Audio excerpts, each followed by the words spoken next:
ইবাদত করার আগে প্রিয় নবীর দুরূদ আগে আদায় করতে হবে, তারপরেই ইবাদত গ্রহণযোগ্য।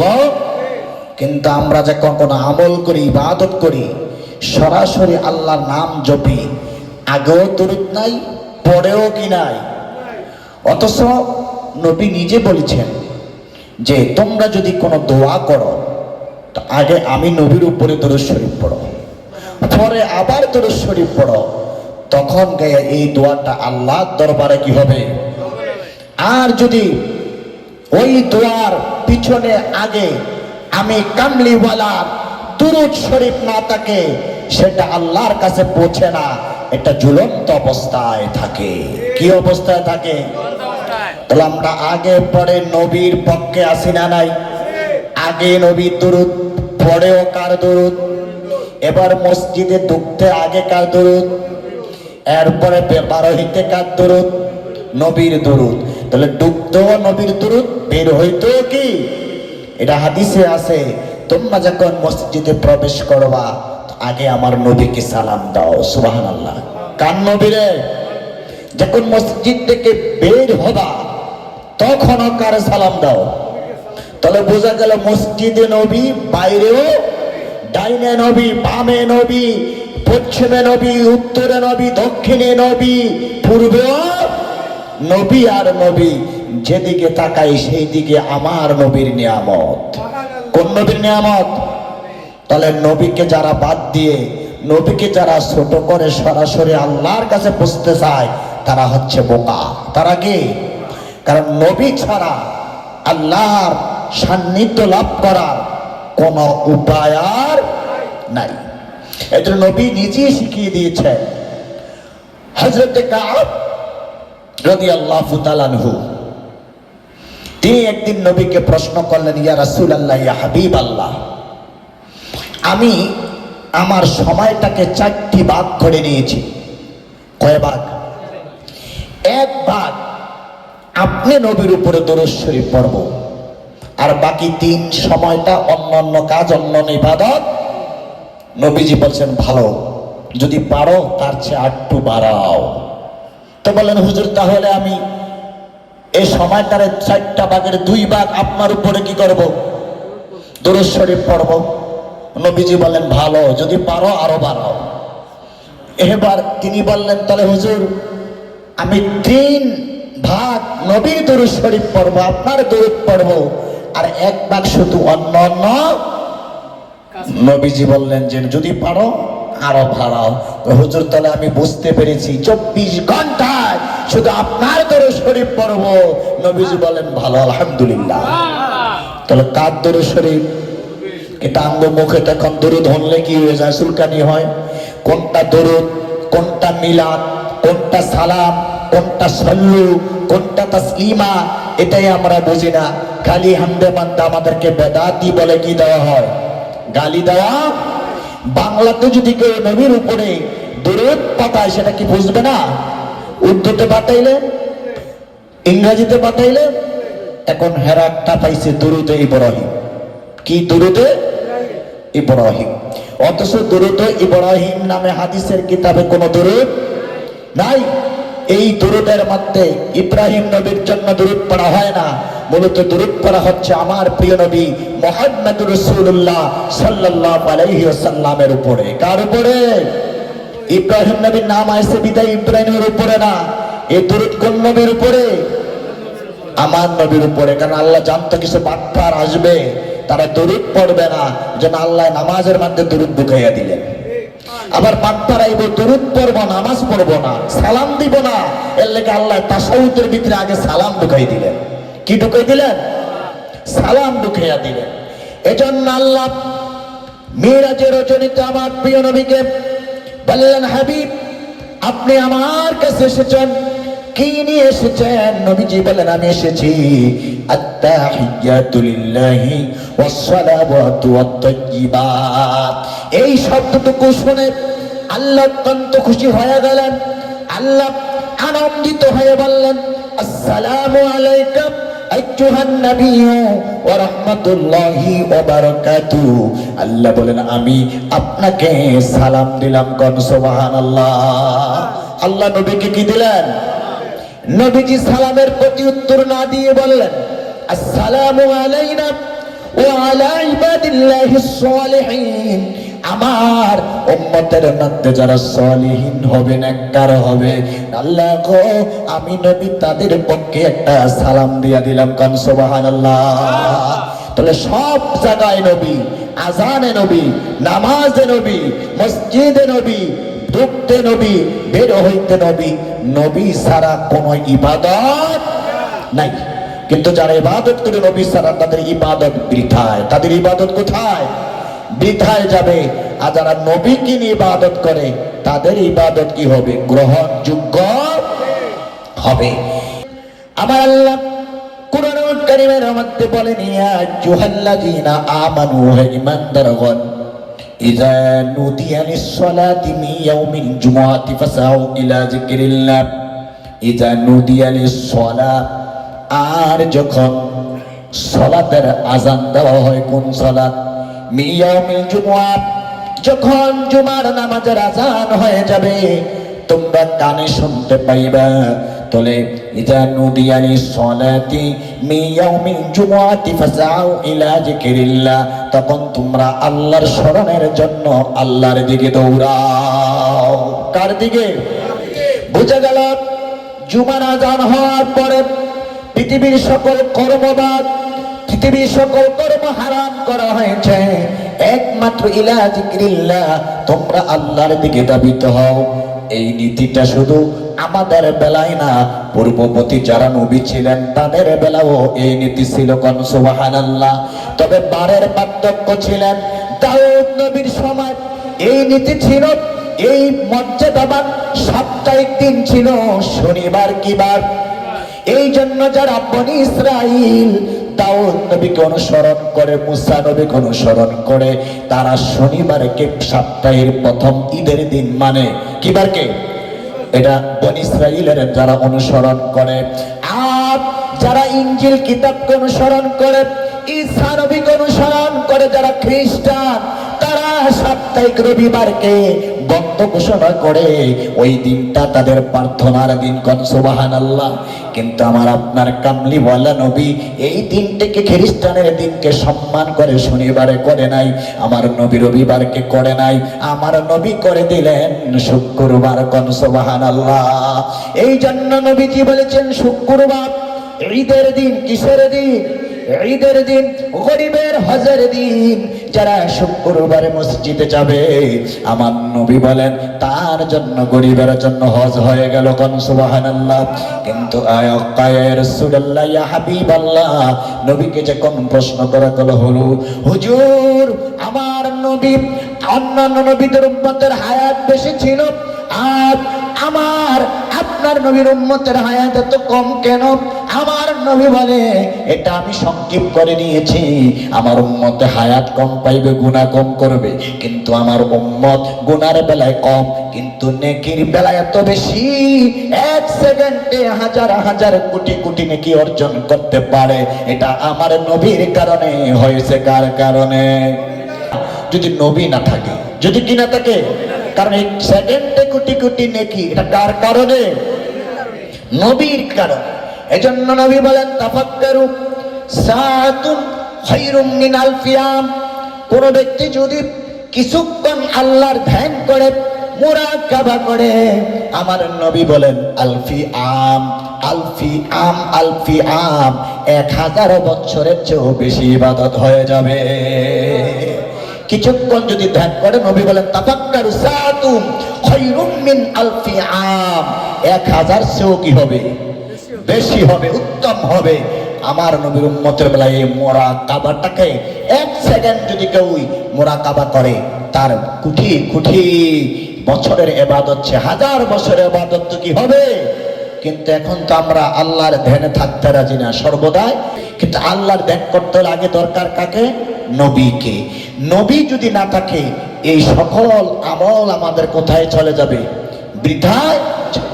এই জন্য আমার নবী শুক্রবারকে সাপ্তাহিক মর্যাদা দিয়েছেন। দাউদ নবীর সময় এই মর্যাদা ছিল শনিবারে। শনিবারে দাউদ নবী তিনার কিতাব যখন তিনি তেলাওয়াত করতেন, ওই কিতাবের তেলাওয়াত শোনার জন্য সাগর থেকে, নদী থেকে মাছ, পশু পাখি, জিন, পরিদাও, দানব, মানুষকুল সবাই দাউদ নবীর তেলাওয়াত শুনতে শনিবারে আসতেন। কিবারে? আর এই সুযোগ নিয়ে কিছু লোক অসাধু ব্যবসায়ী মাছগুলাকে শনিবারে কি করেন, ধরে ফেলেন, ধরে ধরে বাজারে বিক্রি করে টাকা উপার্জন করেন। মাছের পক্ষ থেকে দাউদ নবীকে বলা হলো, ওগো নবী, আমরাও আপনার তেলাওয়াত শুনতে শনিবারে আসি, কিন্তু যাওয়ার পথে আমাদেরকে আক্রমণ করে, আমাদেরকে ধরে জেরিরা বিক্রি করে দেয়, আপনি একটি ব্যবস্থা করেন। তখন দাউদ নবী বললেন, আজ থেকে আমি ঘোষণা করে দিলাম শনিবারে মাছ ধরা হারাম। শনিবারে মাছ ধরা কি? আর আঙ্গ উম্মতে মুহাম্মদের জন্য শনিবারে, শুক্রবারে মাছ ধরা হারাম না হালাল? হালাল করে দিয়েছেন, কিন্তু দাউদ নবী হারাম করে দিয়েছেন। এবার অসাধু ব্যবসায়ী চিন্তা করলেন, শনিবারে তো মাছ ধরা যাবে না, কিন্তু রবিবারে ধরবো। তখন একটি বুদ্ধি করে তারা কাটলেন, তারা শনিবারে বান্ধিয়া রাখেন মাছগুলা যেমন তেলাওয়াত শুনে যাইতে না পারে, আর রবিবারে তারা মাছ ধরে বিক্রি করে। কন্যা আউযুবিল্লাহ, চালাকি করলেন কার লগে? শনিবারে তো ধরি না, ধরি কি পারে? শনিবারে কি করে? আটকায় রাখে। কেমন? আল্লাহ ওয়া মাকারুল্লাহ ওয়াল্লাহু খায়রুল মাকিরিন। এরে কাফের মুশরিকরা, মুনাফিকরা, তোরা ধোঁকাবাজি করস, তোরা বাটপারি করস, তোরা কি জানোস না? ওয়া মাকারুল্লাহ, আমার আল্লাহ উত্তম কৌশলবাজ। আল্লাহু খায়রুল মাকিরিন, আল্লাহ তে উত্তম কৌশলবাজ আর কুল কায়নাতে কেউ নাই। আল্লাহ বলে, তোরা ধোঁকাবাজি করছো, চিটিং করলি, কৌশল করলি, এইভাবে হবে না। এবার আল্লাহ ঘোষণা করলেন, যারা শনিবারের সীমা লঙ্ঘন করলো, বাদ দিয়ে মাছ আক্রমণ করলো, তাদের মাঝে দুই তিনটি দল হয়ে গেল। কয়টি দল?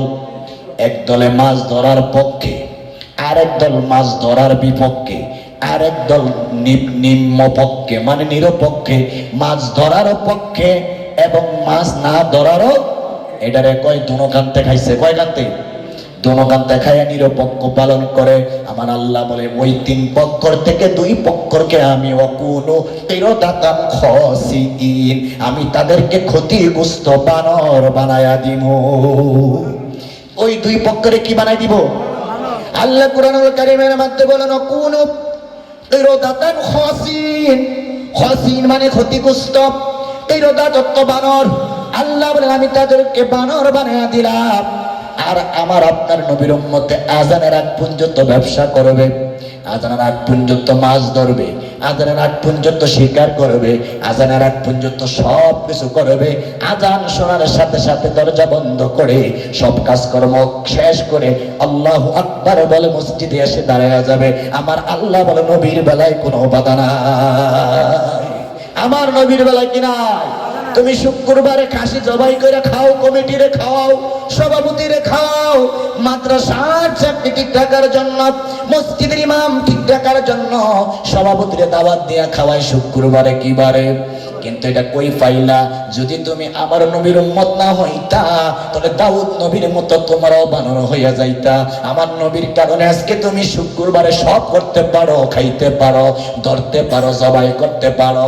কিন্তু আমার নবীর শুকরিয়া তুমি খানার আগে আদায় করবা না, আমার নবীর শুকরিয়া তুমি চলার আগে আদায় করবা না, আমার নবীর শুকরিয়া তুমি নামাজের আগে আদায় করবা না, আমার নবীর শুকরিয়া তুমি সর্বক্ষেত্রে আদায় করবা না। তোমাকে বলা হবে নিমুখ হারাম। কি হারাম?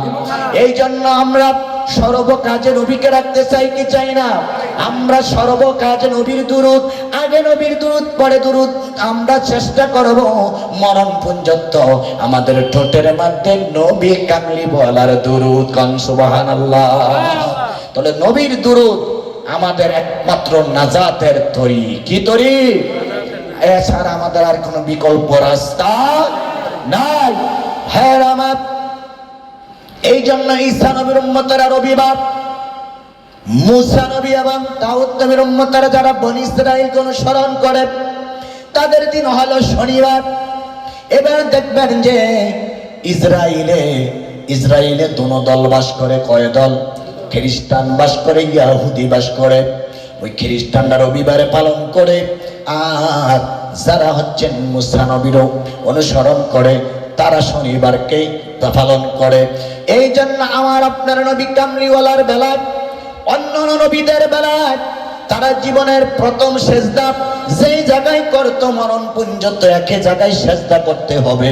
যদি এই আইন আমাদের বেলায় থাকতো, তাহলে আমি বাংলাদেশ ছাড়ি বিদেশ গেলাম হইলে জীবনের প্রথম সেজদা বাংলাদেশ, পরের সেজদা আবার আইয়া কই ফারা গেল হইলে। আমার নবী বলে এটা হবে না, শুধু ওয়াজুদাস রহমাতাল লিল আলামিন মসজিদি ও শুধু আমারুয়ে জমিন। আমার নবী দোয়া করলেন, আল্লাহ এটা আমি মানি না, আমার উম্মতের জন্য পৃথিবীর কুল কায়নাতকে আপনি মসজিদ বানায়া দেন। এবার আপনি খেত মিলাইতে গেলেন, ওই জায়গায় আজানের সময় হয়ে গেল, আপনি নামাজের জন্য প্রস্তুতি নেন, ওই জায়গায় নামাজ হয়ে যাবে।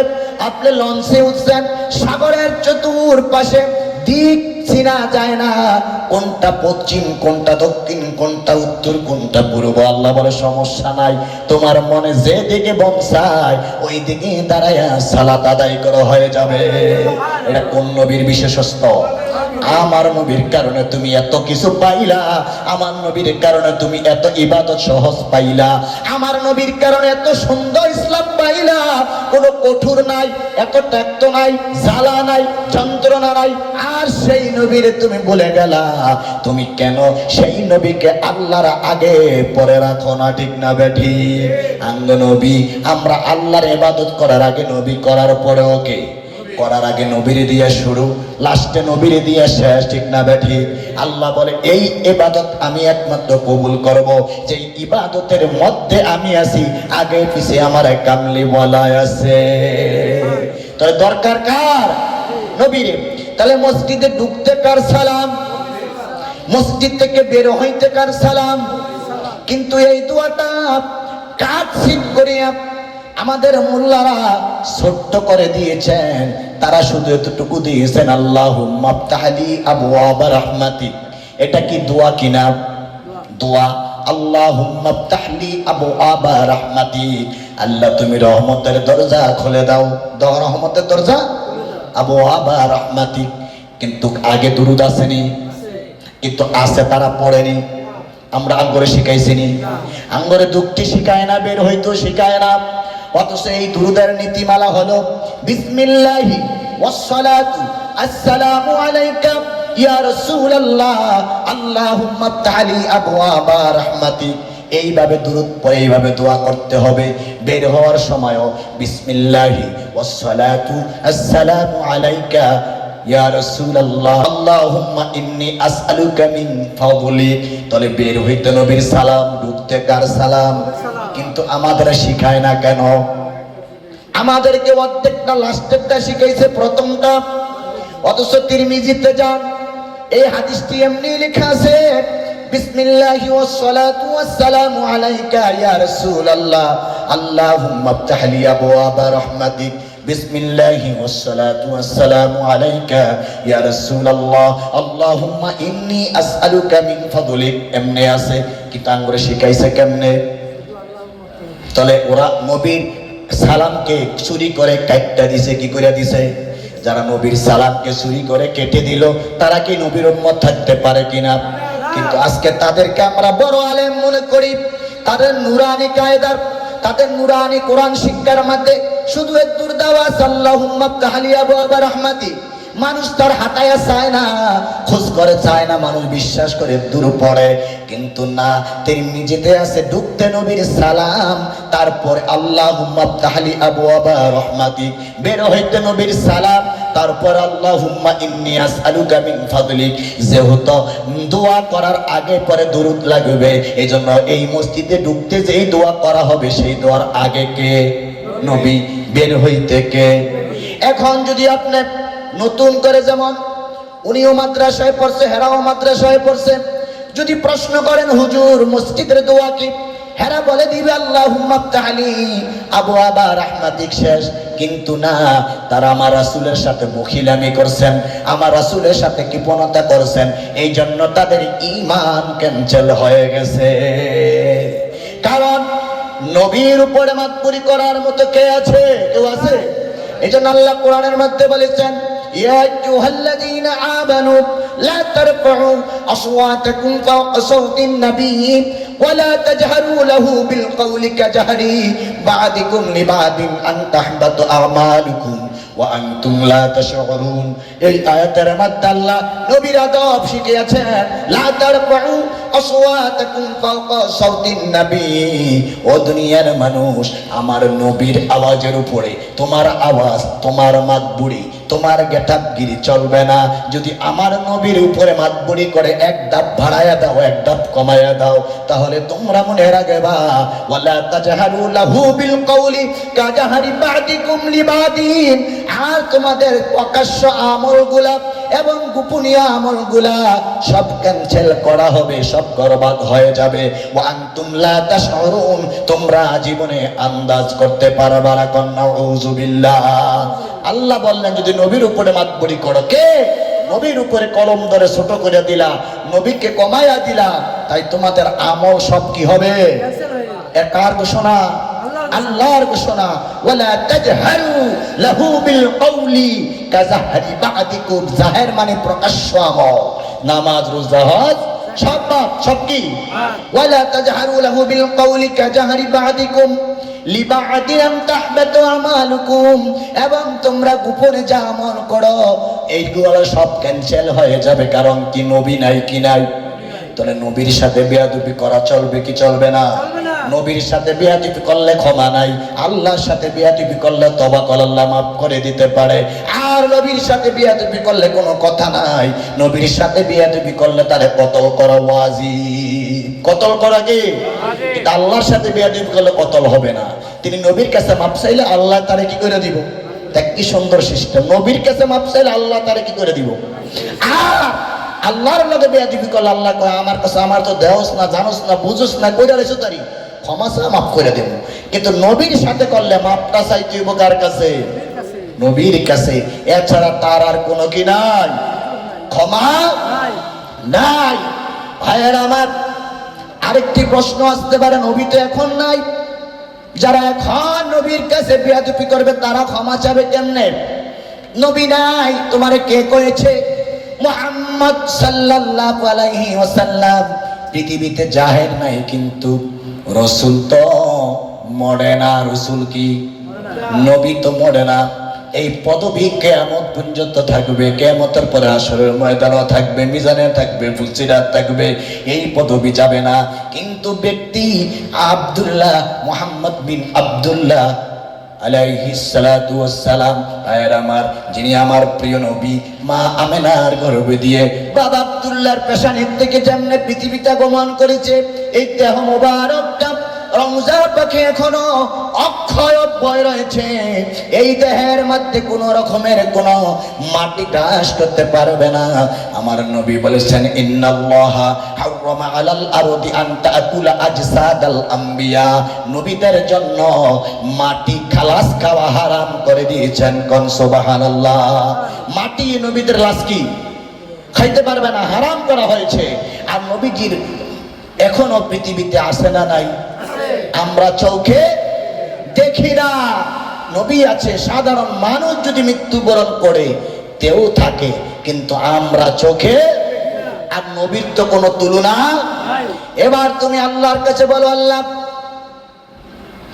আমি আপনার নবীর সাথে বেয়াদবি করেছি, বুঝি না, জানি না, না বুঝি করেছি, আপনার নবীর রাস্তে, আপনার নবীর উসিলায় আমাকে মাফ করে দাও। হতে পারে আমার দয়াল নবী, কামলি ওয়ালা নবী, রহমতের নবী তোমারে মাফ করে দিবে। ঠিক না বেঠি? কারণ দয়াল নবী এত দয়াবান, যার ঘোষণা আল্লাহ নিজে দিয়েছেন, ওমা আরসালনাকা ইল্লা রাহমাতাল লিল আলামিন।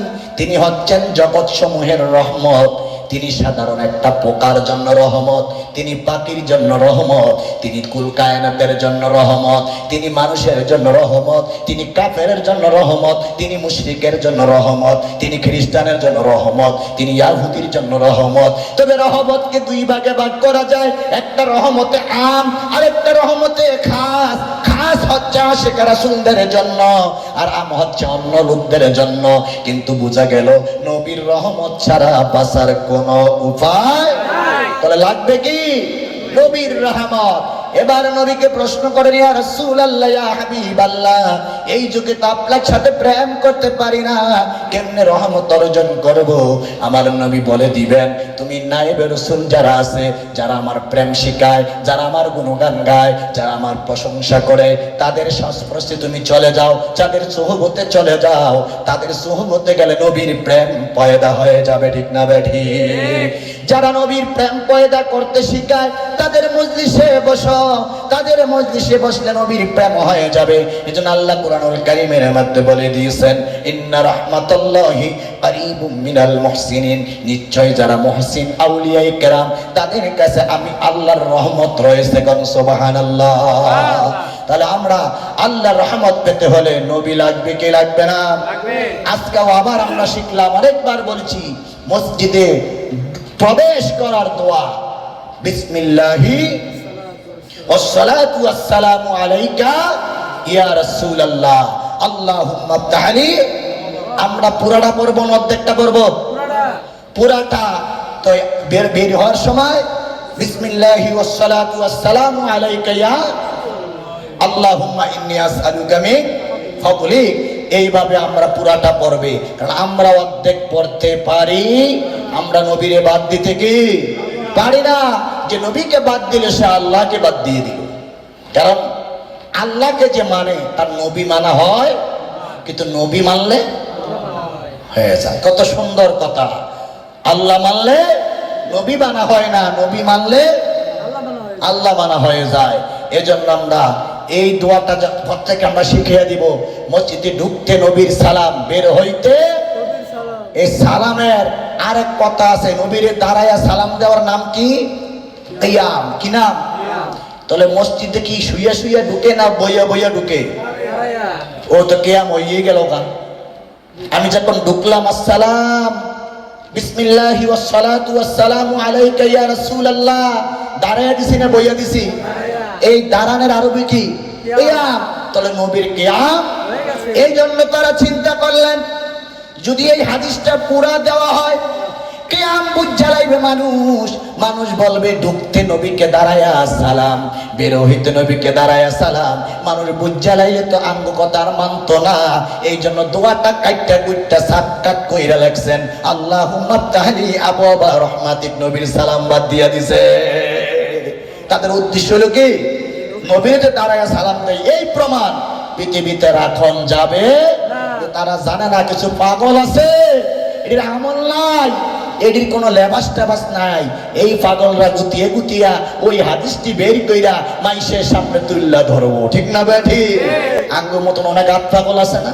যেমন আঙ্গুরে দেখবেন ওই যে ফেসবুক খুললে সব গালিগালাজ করে, বেদাতির দল, ভণ্ডের দল, গাদ্দাফের দল, মুরুক্ষের দল। ওরে বাবা, তুমি এত শিক্ষিত হইয়া কি করলাম? মসজিদে ঢোকার আগে নবীর সালাম ক্যান্সেল করে দিলা। তোমার মতো শিক্ষিতের গায়ে জুতা মারা হোক, ঠিক না বেটি? তোমার মতো শিক্ষিতের শুকুর খাওয়ার মতো তুমি হয়ে গেলা। আর আমরা মূর্খ মানুষ, অসুবিধা নাই, আমরা খুঁজে খুঁজে নবীর শান বের করি, ঠিক না বেটি? আমরা নবীর শান কি করি? খুঁজে খুঁজে বের করি। আর তোমরা নবীর শান খুঁজে খুঁজে কেটে দাও। তাই তোমরা বুঝা গেল তোমরা হলা ইয়াহুদি খ্রিস্টানদের দালাল। কারণ তারা নবীর শানকে ছোট করে, তাদের নবীর শান বড় করে, ঠিক না বেটি? অথচ সকল নবীর নবী হচ্ছেন আমার কামলেওয়ালা।